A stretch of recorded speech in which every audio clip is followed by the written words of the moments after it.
Tibet tuz foydalari.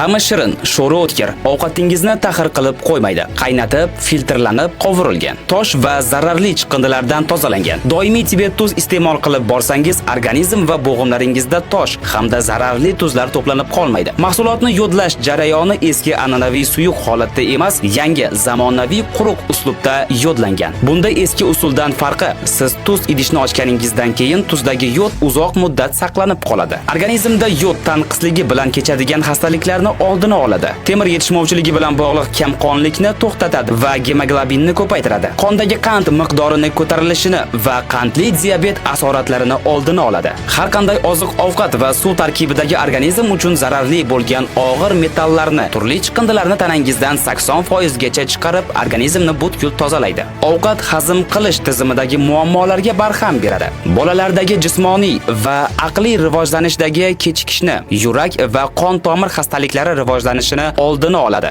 Doimiy Tibet tuz iste'mol qilib borsangiz, yo'g'on ichak va ko'krak bezi saratonini oldini olishda yordam beradi. Tibet tuz siz va oilangiz uchun sog'lik garovi.